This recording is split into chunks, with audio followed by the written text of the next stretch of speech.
You are listening to the Freight Buyers Club, a home for those interested in international trade, shipping, procurement, logistics, and air freight. In fact, all things supply chain in the Americas, Asia, and beyond. This podcast is brought to you by your host, Mike King, and produced in partnership with Dimerco Express Group, a global 3PL that specializes in managing logistics to, from, and within the Asia-Pacific region. Thanks to our sponsor, Dimerco Express Group, for supporting this episode of the Freight Buyers Club. And hello, everyone. If you're tuning in for the first time, don't forget to like, comment, or subscribe. I'm Mike King, and today we're looking at the supply chain challenges facing some of the world's biggest retailers and technology companies. And we're joined by a major ocean freight buyer. He'll give us an insider's view of container shipping markets in 2025 and his take on where things might be heading next. So to my panel today. First up, it's the returning Jess Dankert, Vice President of Supply Chain at the Retail Industry Leaders Association, or RILA. Welcome back, Jess. How are you? Great to be back on the show, Mike. Thanks for the invite.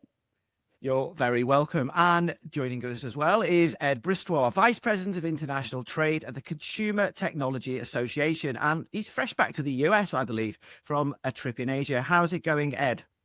Good. I just had a good night of sleep last night, Mike. So going for me. Bright and breezy today. Excellent. And rounding out the panel is Ken O'Brien, who's the president of Gemini Shippers Association, a not-for-profit which represents some of the biggest buyers of ocean freight. Welcome, Ken. Thanks, Mike. Good to see you. Jess, Ed, good to be with you today. Ken, let's start with you. Gemini is a major Transpacific buyer of freight. What has 2025 been like for you in terms of freight procurement? Can you start by giving us a sense of the volumes you move and on which trade lanes, please?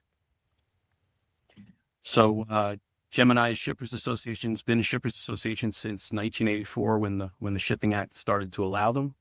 And we are primarily a Transpacific import-based association, certainly global volumes, but the great majority of the freight is from Asia to the US. And then like total volumes, we don't release our volume stats, but you would, if our group of 300 plus companies were in kind of a table, it would be firmly in the middle of the top 10 importers in the United States. This year's container shipping market has been, to say the least, it's been a bit stop-start, especially around tariff deadlines and all these short-lived truces that we've had. This was all ongoing right through the Trans-Pacific contracting season in late Q1 and into Q2 as well. Now, we covered those tariff twists in detail on the last podcast, which focused on air freight. We also did quite a lot on de minimis rule changes. So please check out that, everyone, if you missed it. Now, for those watching on YouTube or Spotify, you can see a graph appearing now, hopefully on the screen, from Zanetta. Thank you, Peter Sand, over at Zanetta for supplying this. This shows this year's Trans-Pacific spot and average long-term contract rate per TEU from China into the US West Coast, where you can see the short-term rates have been lurching up and down, but the long-term rates have been in a more steady decline. Ken, can you walk us through your procurement strategy this year, especially the challenge of agreeing contracts with so much uncertainty and of timing shipments as tariffs kicked in at different points? You know, I think if you look at the chart, I mean, I think you could boil it all down to one piece of paper and say, okay, the blue line is higher than the orange. I should stay away from that and focus on long term. You know, we tend to think in how we procure, we are a long term contract kind of organization.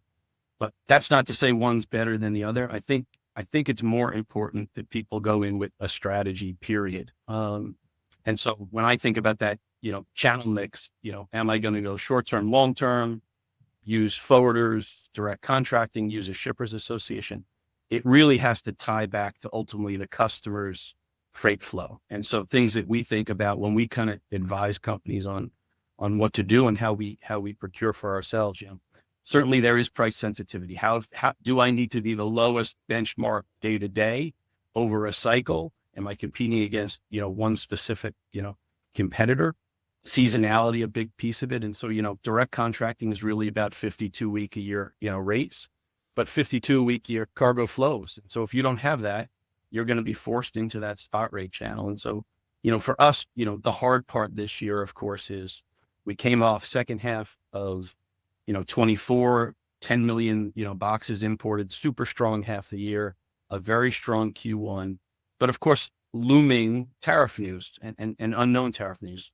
Certainly the Red Sea issues, really putting an interesting twist on the supply side, right? Sucking up more capacity than probably we would have needed. And so our big thing was the lesson learned in COVID was not to bet against the American consumer. And so that was our first core lesson, was as we polled our members to hear their stories and kind of their forecast for the year, we took a bias towards more space, and that's what we needed in COVID. And so a definite lesson learned there. And then really to think about what exogenous force, if it happened, what would be the outcome? Could spot rates spike up? Would they crater down? And what we saw this year, and our bias was, we saw more upside rate risk than down. And so we over contracted, I'll say. And I think ultimately our members were rewarded for that, because the spot rates ultimately in May and June shot right up, and our members, ultimately weren't exposed to that this year. So you did stick mainly with the longer term or the annual deals, as opposed to going near that spot market, which has been up and down, as we can see. Yeah. So for us, our members, ultimately, they rely on us for long-term pricing. There's lots of ways they could get to short-term rates. We're not generally their first choice there. And so, we do believe that, that three-legged stool of using forwarders and NVOs, using shippers associations and direct contracts, those all have merit. And so, what we tell our members is you have to decide how much weight you want to put on each leg of that. But for us, we kind of know our space and kind of stick to it. Were people bringing a lot of cargo in direct reaction to tariff news? Was that how it was working? I mean, it is sometimes easy to forget that the Suez Canal is also closed, which is the big factor affecting global container shipping market. But on the tariffs, where people going, okay, right, we're going to stop now. Oh no, we're going to speed things up. Is that how it was happening? Yeah, we've had an incredibly strong, our member base and some great companies. But if I look at them in aggregate, a really strong first half of the year. And I think there was always going to be kind of some pressure year over year comps for second half, mostly because 24 second half was so darn strong, because people did pull stuff forward, but it really did carry through. And so, first quarter, we saw total market, up almost 10%. Second quarter, it comes down a little as we got in that weird period of pause, but then a pretty strong May and June. And now as we kind of get into that pre-traditional peak season, I think the tariff news plus that kind of traditional summer lull, I think we're there now. And so I think, ultimately we'll see where that goes here as we get into the more traditional peak. Okay, well, I'll come back on this particularly the US-China tariff 90-day extension tariff truce and what that's meant for peak season with the front loading and what happens next a bit later. But let's turn to Jess now, if we may. Jess, how has this market roller coaster looked from a retailer's perspective? You're the ones making these tough calls about when to ship, what products to prioritize, and how much tariff cost the US consumer can really absorb. How's that been playing out? Yeah, it's definitely been an interesting 2025 so far. Now, RILA is the trade association of the country's largest retailers. So they're very big movers of freight generally. And for retailers and really, any company shipping products, the usual shipping rhythms of a typical year have been kind of out of whack, right? To use a technical term. This sort of disrupted landscape makes it really challenging to plan effectively at all, let alone to optimize for, time and costs and so on. So with all of these supply chains, it's a different calculus really for every retailer, depending on, the retail segment, their sourcing footprint, where they're, bringing things in from, product mix, their customer base, all of these different variables. And, we've heard from some companies already about, where that, price impact is going to fall. And in terms of kind of the shipping aspect, there were a lot of companies who, front load a lot and tried to, beat some of those tariff deadlines earlier in the year. Then you saw kind of the lull and falling off, in April and so forth. And then, in July, seeing a big surge again ahead of kind of August deadline. So the usual kind of peaks and valleys that we see in a typical year have been a bit different. And you've seen retailers making different choices around kind of prioritizing key merchandise and bringing things in earlier rather than, at normal times. I think, to Ken's point, we will see a bit of fall off in the second half of the year, but It has been quite an up and down story so far in 2025. And as far as, the U.S. consumer, as Ken said, the consumer spending has continued to be pretty strong overall throughout, despite uncertainty. And I think we'll really be watching all of the economic indicators as we continue through, 2025 continues to unfold. Jess, a RILA poll found over 70% of retailers have revised their 2025 inventory plans, prioritizing some SKUs while shelving others. I should just explain, SKUs are basically product lines. I don't want to lose anybody on an acronym. So, Jess, what does that look like in practice? Have many retailers brought in holiday product early this summer to dodge tariffs? I think you were saying the answer to that is yes. And if so, does that mean that's left them sitting on bigger than usual inventories? Well, yeah, I think earlier in the year, many retailers, although, not all, did some front loading of shipments ahead of tariffs in late 2024, just expecting, what kind of landscape we were going to be looking at in 2025. And then in some cases, as we've gotten further into 2025, and you've seen a lot of, I think, more fluidity in the tariff landscape than many may have even planned for. There has been a bit of kind of prioritizing with SKUs and kind of hitting pause on production or delaying shipments to try and hedge until there was more clarity in the trade landscape. But, the past months have continued to be very dynamic. So through the late spring and summer, we did hear from many retailers about prioritizing key merchandise to produce and to ship. About, I think, 2/3 of large retailers in the spring told us they were kind of prioritizing like this to some degree in certain product areas, and also getting really creative about the cadence of shipping, like we talked about, kind of the different rhythms over the course of the year compared to what you'd see in a normal year. It might be why you saw some, Halloween merchandise on displays in some of the stores here in June, quite a bit earlier than you ordinarily would have. But, that's not the case for every retailer, and it's kind of been an individual decisions, but definitely it disrupted inventory flows and certainly changes to the cadence, and in some cases also changes to kind of the overall levels. And then, we saw last week, Port of LA announced that their July was the absolute busiest month of the year in their entire history of, over 100 years. And that's largely due to a lot of volumes brought in ahead of, the anticipated August tariff deadlines that were on the calendar. So some retailers have bulked up inventories, but overall, I think the inventory numbers are lower than kind of the inventory spike that we saw in the kind of COVID hangover of 22 and 23. And certainly varies by retail segment, different story depending on various retail segments. But overall and kind of industry-wide, the inventory levels compared to last year are really only up, again, overall kind of 2 or 3%. So not kind of a significant jump like you might be expecting, just more of a disrupted story. Many of your members were expecting tariffs on China if Trump returned to the White House. But this trade war has gone global, pulling in Southeast Asia, India, Brazil, even Mexico.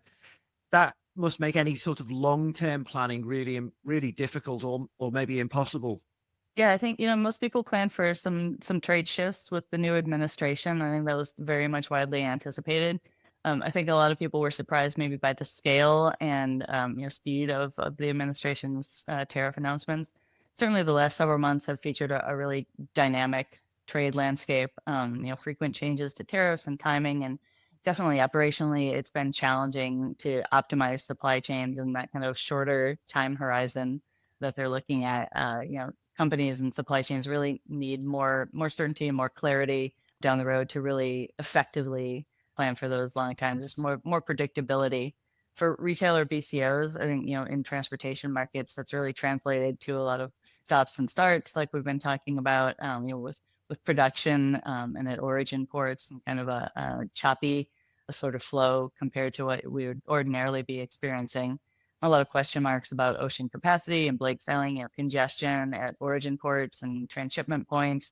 The environment has been, I think, challenging for a lot of shippers. Large retailers have really prioritized kind of close and long-term working relationships with their carrier partners, and aligning with committing to those quantity commitments to ensure that they continue to have that steady ability to move boxes when needed.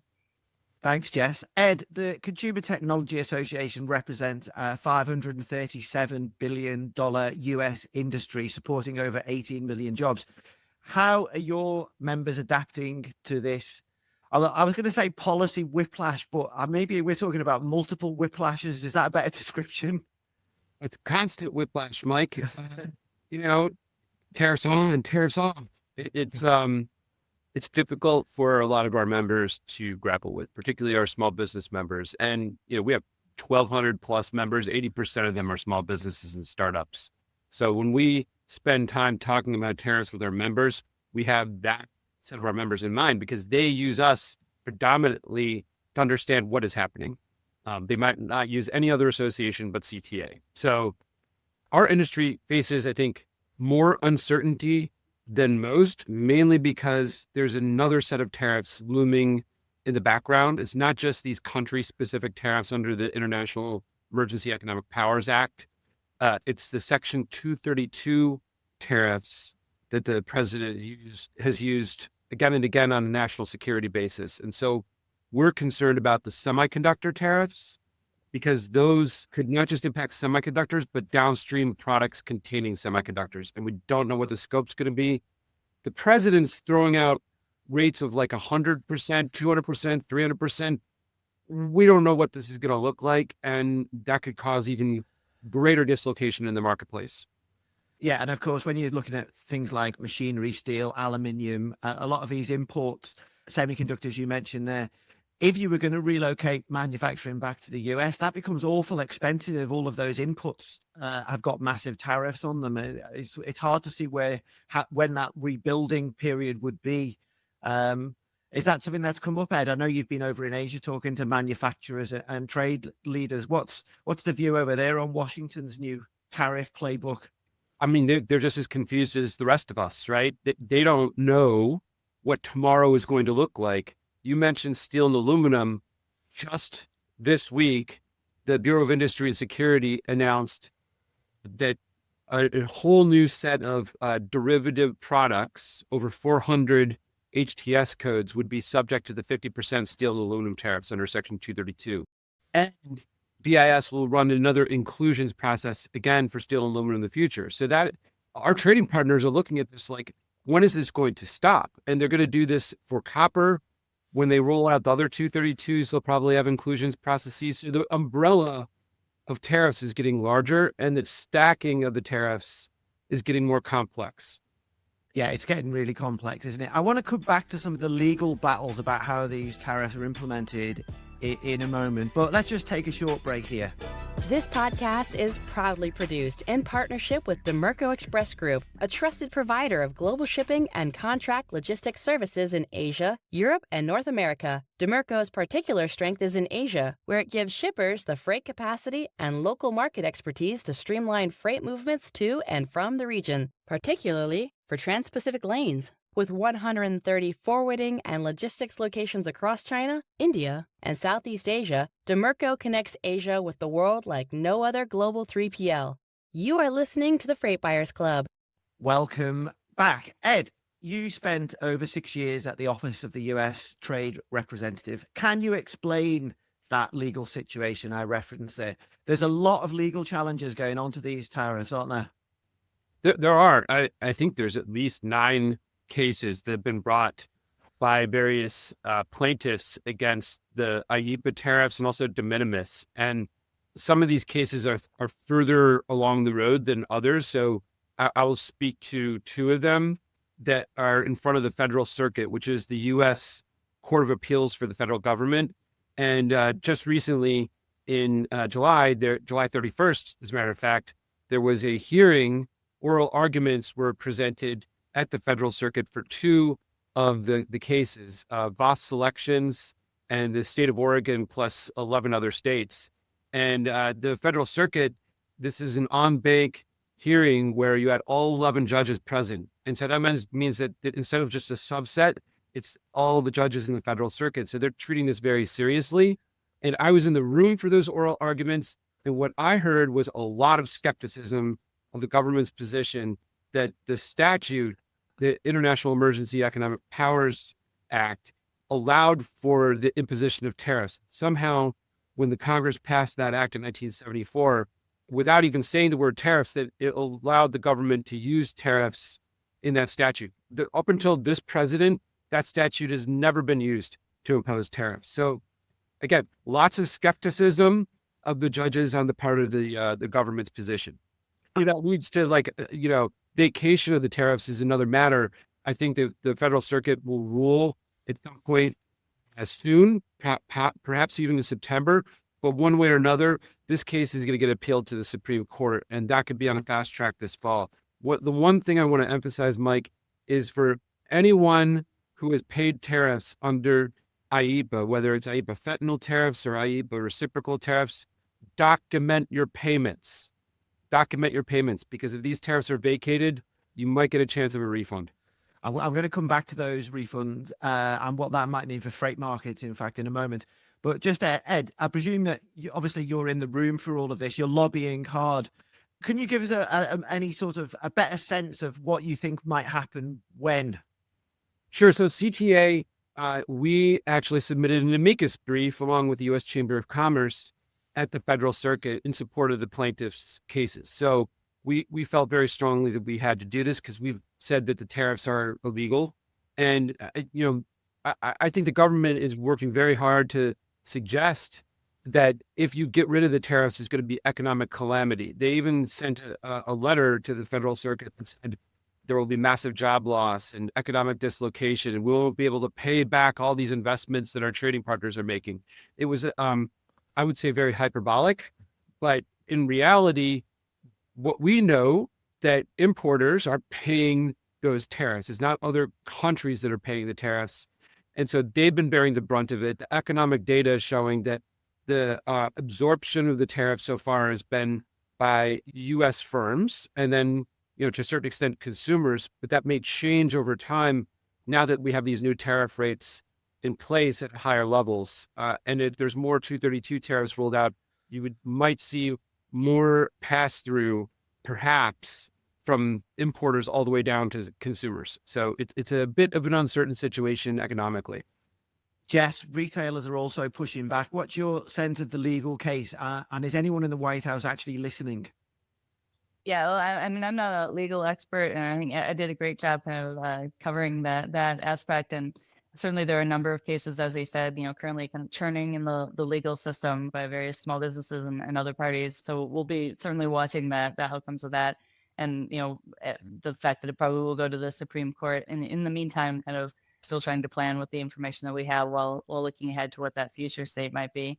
As far as, the White House, I think, the message from the retail industry has been clear that America's retailers, have long advocated for trade policy that holds trading partners accountable, expands market access, spurs innovation, supports economic growth, national security, and consumer affordability. Retail supply chains are really technical, global, and complex. And we've been urging the White House to make sure that trade policy has some predictability to allow businesses to plan, and that there's transparency in the compliance process, and that we can protect consumers, and that the impacts of tariff on the American consumer as much as possible.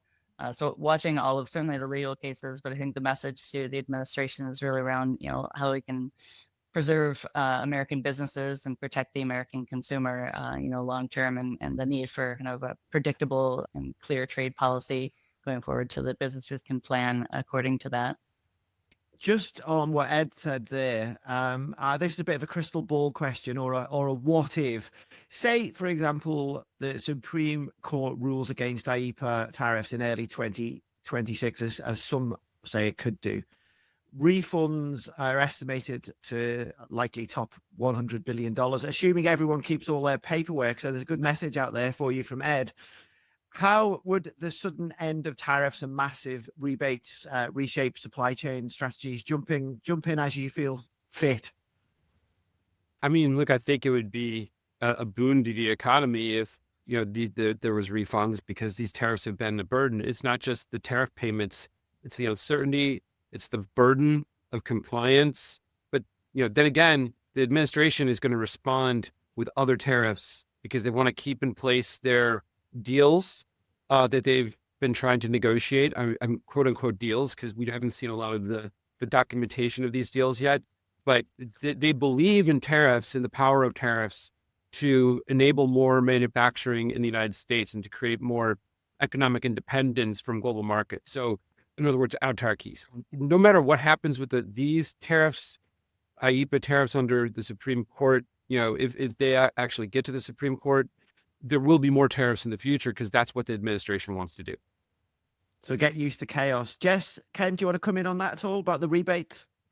Yeah, I think I agree with Ed. I think, they have a goal and a kind of plan in place. So if this avenue, shut off, I think they have a commitment to a certain way of approaching it. And I think as far as retailers, in the near term, retailers are planning for what they know now, and further out, really planning for a number of eventualities. So is there going to be a refund? Are there going to be different types of tariffs? I think, that given how dynamic this trade landscape and how is and operationally, retailers are just trying to plan for all of these possible outcomes. I mean, the good news is that the COVID era and the near constant disruptions of the past few years have really strengthened that contingency planning muscle and the flexibility around that.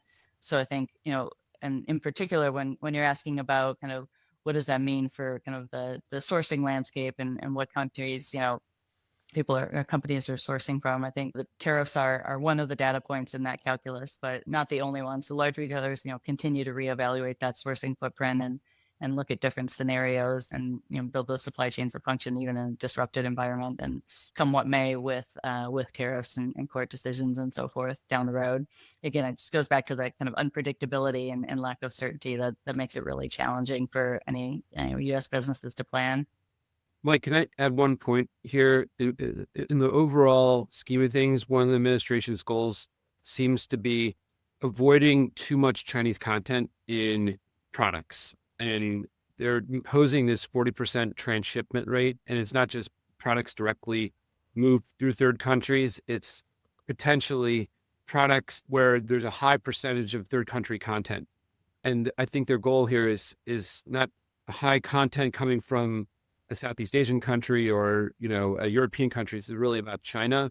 And so we don't know how that's going to be applied, what the rule is going to look like.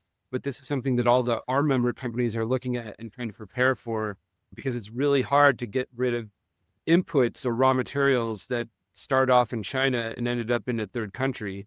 This is part of the equation now that we all have to grapple with. Well, when you have a more complex system, people, the game is always going to be workarounds. There's no point denying that people won't be trying to do that. But the transshipment element, maybe Ken can speak to this in a second. The transshipment element, if you're in freight markets, you think of transshipment as a container shipping strategy, right? This is how the carriers have set up their networks. It's you go into your main hub and then you transship, and then you can get access to a whole load of other ports just to simplify it. But this is what we're talking about here, Ed. It's very different, isn't it? It's very hard to follow. You're saying the rules aren't clear yet. No, the CBP hasn't offered any new guidance on this. The USTR hasn't come up with an approach on what they actually mean by a transshipment. Is it a rule of origin that it gets applied for every single country that's uniform? I mean, we just really don't know what this looks like in practice yet. Ken, feel free to answer to any of those points that we've just been talking about, but I'll just bring you back on container shipping markets as well, if I may. Spot rates are still sliding on the Transpacific. Some say peak season's been and gone already, at least on the Asia-US lane. That's not necessarily true on Asia-Europe. Others think the latest tariff truce between the US and China could see a late rally. What's your read? Yeah, sure. It's interesting. Jess talked about, shippers want predictable, and really what they don't have is predictable. And so they really need to just end up with flexible and resilient as a second option. I think for the tariff pause, and when you kind of think about what does another 90 days look like, you're now firmly into, the normal traditional peak season, right? That second half of August, September, and October period. And so you could argue that, most of the holiday goods will end up getting into the country, before majority of them will get there before that deadline. And so that's probably makes it pretty important to catch it, right? As we saw, certainly as we saw with the first extension. I think the thing that we didn't know then and we don't know now is, will something happen in between, right? And we just don't know that. And so I think, there it gets to, when I make a strategy to hit a deadline, it assumes the deadline is written in pen, and it's not. It's written in pencil right now. And so I think to the extent people can say, I know what's going to happen, I'd be wary of those people. I don't know. I think none of us, I think everyone talking today, we all know that this could change on a dime, right? Where, obviously, and there's this direct tension between geopolitical and economic right now. And so there's a lot going on in the world. And so, we think that there is still holiday goods that need to be shipped. We think they do come in that traditional peak period. And we think that potentially news on tariffs could push that out a little bit or extend, but you still end up with those deadlines of getting stuff in pre-holiday, right? That doesn't ever change. And that kind of puts a bit of a line in the sand. But we don't think with everything we see on the economy, although there are some headwinds, there's still lots of good news. And so we are moving along pretty well. The consumer is pretty darn resilient, thankfully. And so we don't see a collapse. We also don't likely see, we don't think that this run up looks like what we saw in the spring. But that's not to say that rates can't creep back up. This uncertainty around transshipment, is that coming up with your shipper partners, your carrier partners, your forwarders? Are people talking about this, or are you just hoping that someone can hand it down some proper guidance? I think the worst part was the use of the word transshipment for shipping people meant ships in ports like Singapore and Busan. But I think as it relates to, as CBP is talking about transshipment, I think the thing that people aren't thinking about is, if you look at from, say, 2017 till now, 23, 24, right? China's down from 21% to 16% of our imports. What's up, though, of course, is China to Southeast Asia, China to India. And so elongated supply chains, more complex supply chains, a lot of these raw materials and component parts are coming from China still. And so that transshipment piece is real. And it does add complexity. And so I think, for shippers thinking about lead times and, what do I plug in my ERP from, purchase order date to NDC date, you have to really start thinking about, as we elongate the supply chain and add those intermediate steps, what does that mean for me? And that gets back to not only, their goods, but also global capacities. Is there going to be enough? Are there geographic issues with that supply and demand side? And so I think, it's a pretty complex question. And I think a lot of people are struggling. And, we do a lot of work with companies on this, on the consulting side of our world, to try and help them kind of map that out. How do you plan ahead? You mentioned flexibility. You obviously have to plan for uncertainty. But what does that look like as you look maybe beyond Q4, maybe towards, we normally have a brief sort of rally in the container shipping market, demand spikes ahead of Chinese New Year. But who knows what that looks like if there's no tariff truce on with China. How do you plan for that? And how does that then feed into your Transpacific contracting strategy for next year? Yeah, I mean, we start everything with modeling supply and demand around here. And so we really believe that liner shipping is incredibly sensitive on service and price to supply and demand changes. And so, if you think about kind of order book to fleet, so things, obviously we're tracking like many companies, we're tracking, total order book to fleet, which is now at like 29%, which, if you think about it, the last time that number hit was, prior to the spike in right there in the middle of COVID, was you have to go all the way back to, about 2011 when the order book to the fleet ratio was that high. Yeah, it's record order book. Yeah, but of course, that doesn't tell the whole story, because you end up getting to, when is that order book going to show up? So this year there were about 6% order book to fleet, delivered this year.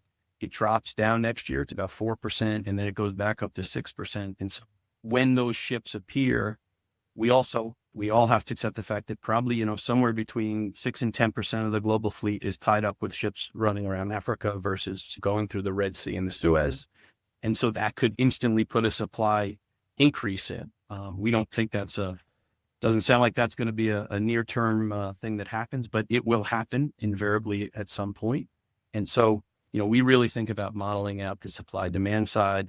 Really tough to do because both variables have lots of unknowns in there. But for us, as we think about 26, what we know is the fleet is increasing.